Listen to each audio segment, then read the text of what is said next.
Kalyan, thank you so much for taking out the time and joining us here on ET Now.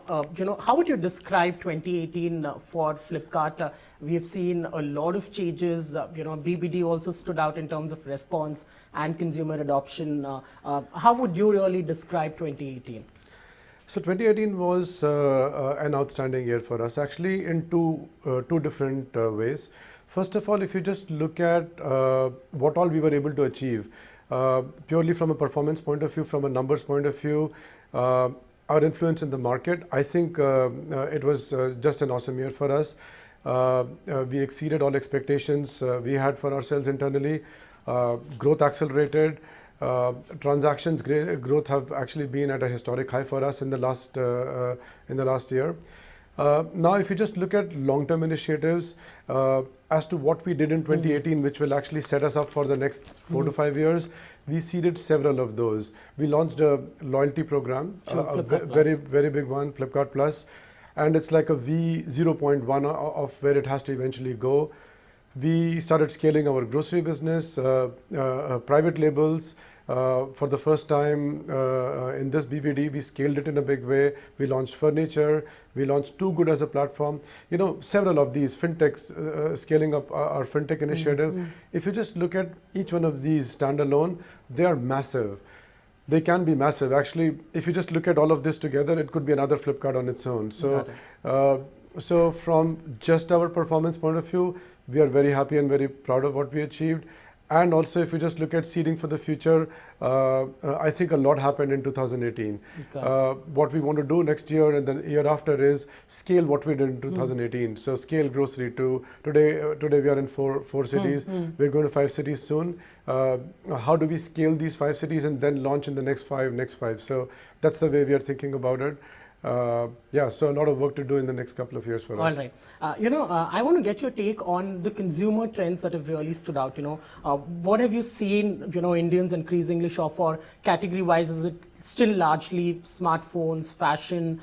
Because, BBD also you spoke about home furnishings, furniture also sort of being a big bet. Talk to us about what differently have Indians shopped for this year? So let me just step back a little bit. I'll just give you a slightly longer answer to that. See, what Indians shop for on Flipkart, there is 2 angles to it. One is, if you just look at the organic demand side, how is the market shaped? So there is, if you just look at the customer's basket today in India, it's heavily driven by grocery, followed by fashion, followed by electronics, and all other categories follow from there.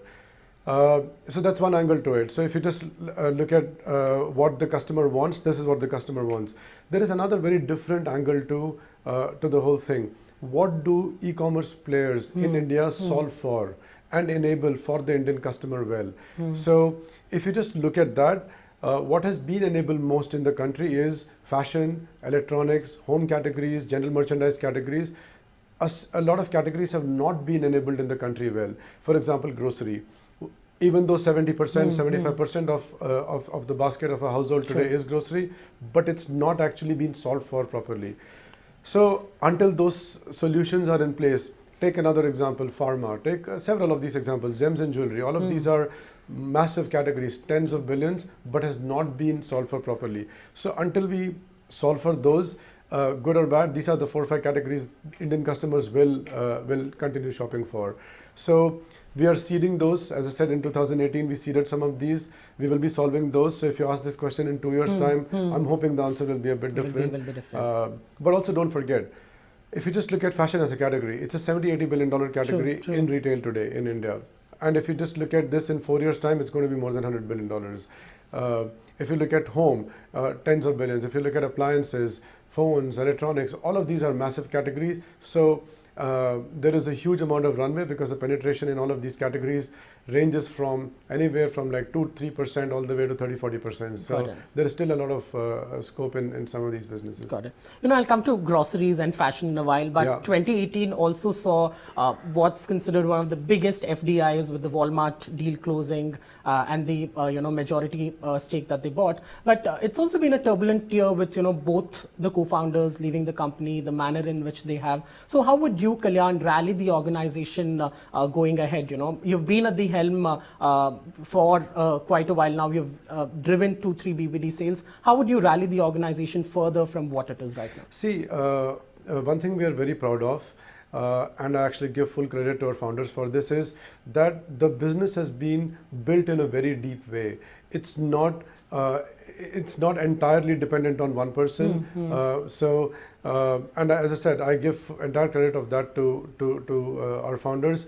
Also, just want to also clarify here that Binny continues to be on the board. Yeah. He continues to be a mentor to all of us. So he's not in an operating role today at Flipkart, but he's there for us. We interact with him, we talk to him. So we don't see too much of an impact, partly because Binny is still there, and as I said, secondly, the business has been built on very strong foundations by our founders, and we just take it forward from there. Got it. But Kalyan, people are also talking about how you were bought in from Tiger Global. Are you also really in for the long haul after the Walmart deal has closed? Really, what would you answer to? So I don't want to comment on what people say, but yeah, I'm here for the longer term. Very clearly, it's been a fantastic journey, and I actually think this is the best job in the country today. Shaping the Indian consumers' behavior, there isn't anything bigger than this. So I don't know where I can go from here, actually. Yeah. All right. Let's talk about the big bets that you spoke about in terms of grocery. Yeah. I know BBD also, you told us how, you will not win the Indian market if you don't win grocery. So you're in 4 cities right now. How do you plan to scale this up? You have the scale and scope to expand into as many cities as you want, but are you taking a city by city approach? What have your learnings so far been in grocery? See, we take a city by city approach. We follow the customer. And this is a local customer business. So that's the way, the reason we are building it city by city. We will eventually get into all the cities that matter. So it's a matter of time. As I mentioned before, this has to be solved properly. It's not an easy category to win. The ASP for the Indian customer here is low. Average selling price is, the average ticket price for a customer is low. For it to make sense from an economics point of view, we have to make sure that the customer is buying a basket. So we have to shape demand towards a basket. That's the number one challenge. Number two is just the supply chain cost itself. It's very tricky, supply chain cost, because you cannot get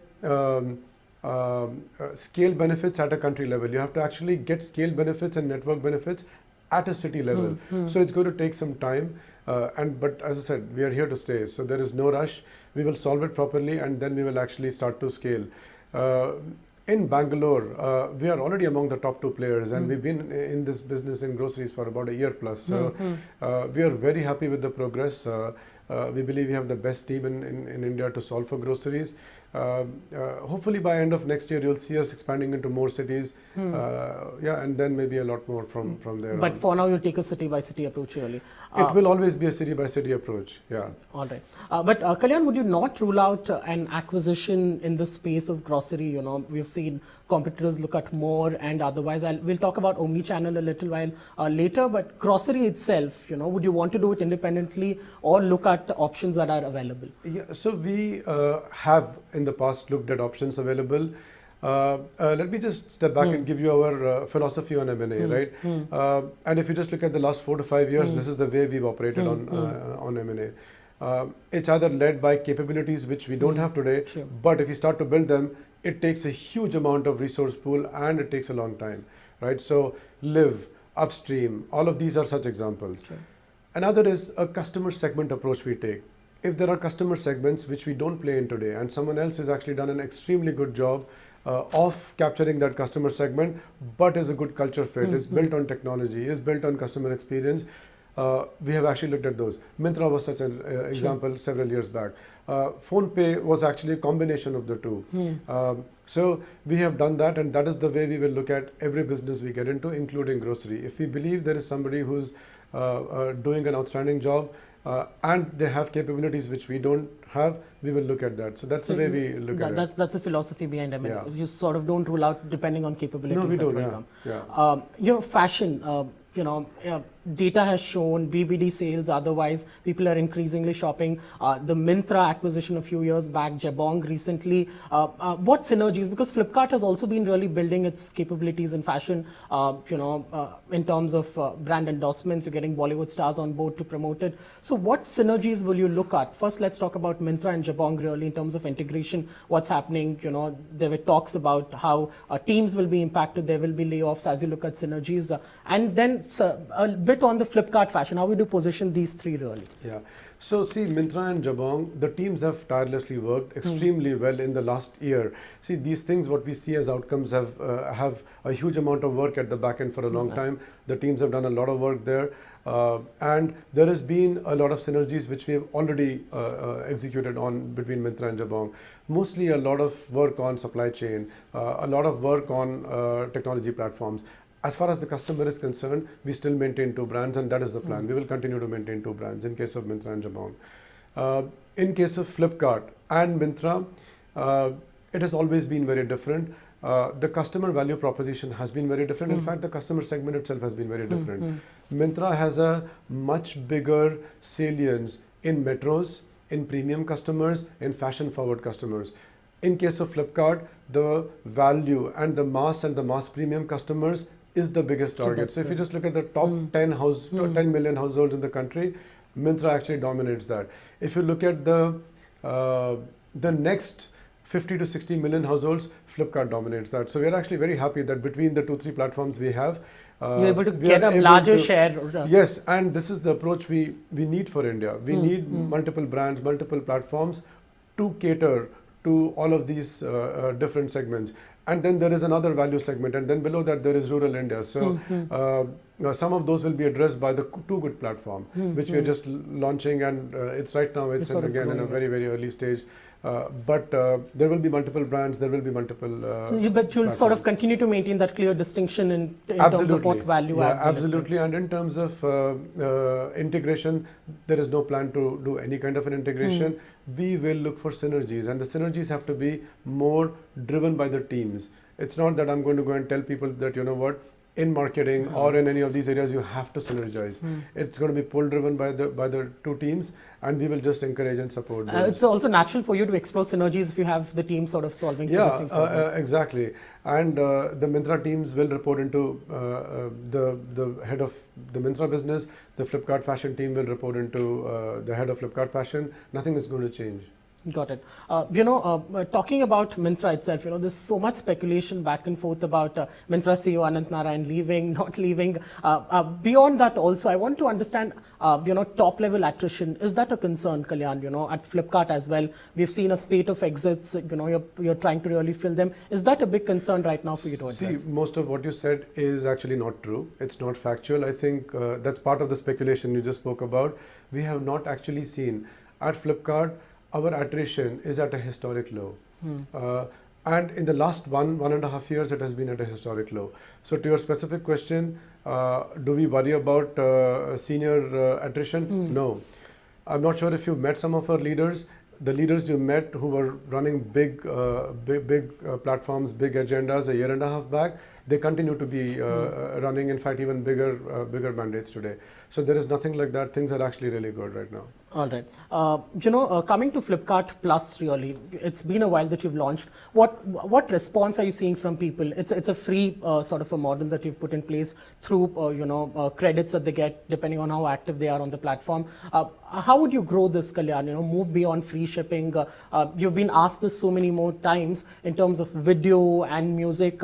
What plans do you have for Flipkart Plus, say, over the next 3-4 years to offer that clear distinction that the competitor is also sort of betting big on? Yeah. So first of all, just to also correct that, it's been in the news for quite some time, but we only launched it to the customer barely a few months back. So I forget, maybe August or September. But prior to the Diwali sale. Right before the festival season started. So it's been in the market for a few months, so not for long enough, number one. Number two, I've shared this before.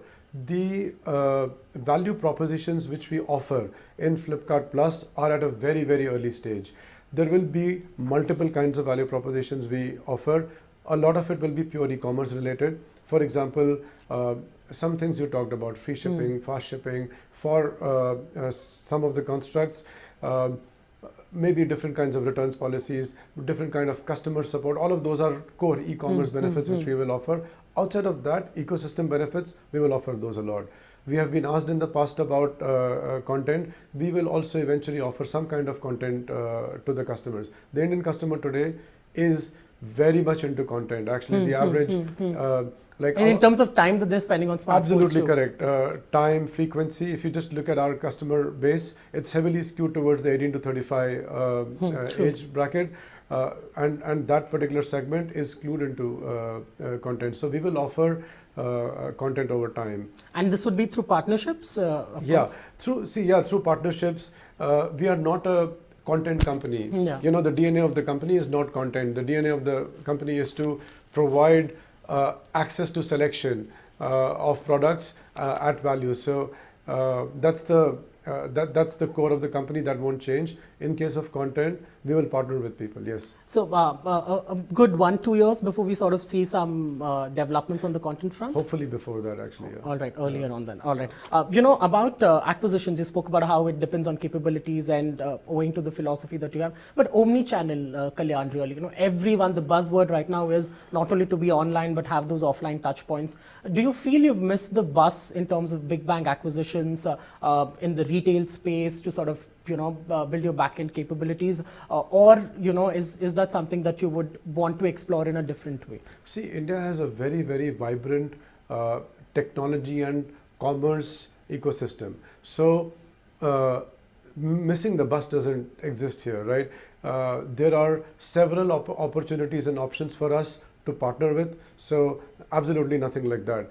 The biggest thing is we should be internally ready to embrace a partnership. So when we are ready to embrace a partnership in omni-channel, we will actually do that. If you just look at Myntra, they have gone way ahead of all of us, anybody in the market today, in case of omni-channel, and it's doing extremely well for them. So we will get into some kind of an omni-channel partnership with players in the market, but we have to be ready for that. Ready from a customer demand point of view, ready from a technology platform point of view. So yeah, hopefully you'll see something on that in the next. So in areas of retail only, in terms of sectors that you would look at, sort of. Yeah, in terms of marketplace, in terms of the core marketplace, it could be an omni-channel play for us in some way, absolutely. All right. Yeah. Kalyan, let's talk about Walmart, you know, coming into picture. Is there any change in strategy in terms of a less discount-led model, or nothing changes from a business perspective in terms of what you've offered over the years and how you would expand? Yeah. What changes really from now on? Yeah. If you just look at the e-commerce market in the last 4 years, and thanks for asking this because there is this perception in the market about discounts. It's actually not that bad. It's not that discounted today. If you just look at the last 4 years, considerably it has come down. The market has completely moved away from discounts. Even when you look at Flipkart today, very clearly we offer value to the customer, not necessarily pricing. Value in terms of affordability options, trade-in programs, financing options. This is the core of the company today. It's not actually discounting at all. In terms of strategy, no, I think the reason we got our investments, not just the recent investment or any investment, is because people liked our strategy. So we are all in this together. So there is no change of strategy at all here. All right. In terms of taking some of these learnings global, you know, the Walmart team globally in its earnings call has also been talking about how excited they are with this acquisition. So, you know, whether it be the area of payments, you know, or in terms of, we've also seen the Walmart CTO talk about low bandwidth apps that are really changing the way Indians shop, and they want to take these experiences. So what Indian experiences would you look at for Walmart to take back? See, we don't have a specific list right now, but we'll be very happy with that. We are actually will be very proud of that. If homegrown technology in India, people in this building have developed, if it goes to somebody of Walmart's stature in the world, and if they are able to adopt it, if their customers are able to adopt it, we should be very happy and we'll be very proud of it. As of today, do I have a specific list? No. But will we look forward to something like that? Yeah, absolutely. We'll work with them to see if there is any such possibility. All right. Last couple of questions. Yeah. Kalyan, you know, when we met at BBD, it was the second or third day of the sale, and you spoke about how 75% market share in terms of how customers are adopting. Barclays reports, they later on went on to really issue a clarification that's neck to neck. But still, in terms of Amazon catching up the pace of revenues over next year, where does Flipkart really stand right now? The data that you sort of have internally to take us through. See, we have completely moved away from tracking our competition closely. So I don't want to take any specific names. Between Flipkart and Myntra Jabong, we are a market leader by a huge margin. That's what matters today. Also, from a local customer value proposition, we just don't see anybody in the market at all. So we are actually very happy about the progress we've made there. Got it. Lastly, in terms of regulatory framework, Kalyan, are we in a better position right now than we were a few years back? The e-commerce policy, so to say, was to come, got scrapped back. There are talks again that come by. But the government also wants to do something about discounting. There are reports again that they're looking to ensure how, offline traders are not impacted. Where do we stand from a regulatory point of view? And how much of this nudging back and forth, really bother you while you conduct business? See, we have followed the law of the land all the time. So nothing has changed from that point of view. That is going to be the case. We work closely with the authorities and make sure we are compliant on every aspect of the business. It's a big and complex business. We work very closely with the government to make sure we are compliant on each and every, be it customer journey, be it platform, be it facilities, be it operations, everywhere. So that is a philosophy we have. It's not changed over the last year or 5 years. Since the company was founded, it's been like that and nothing changes. No, nothing changes. You're quite happy with how the regulatory framework right now is. Yeah. All right. On that note, thank you so much, Kalyan. Wonderful chatting with you. Thank you so much. Thanks.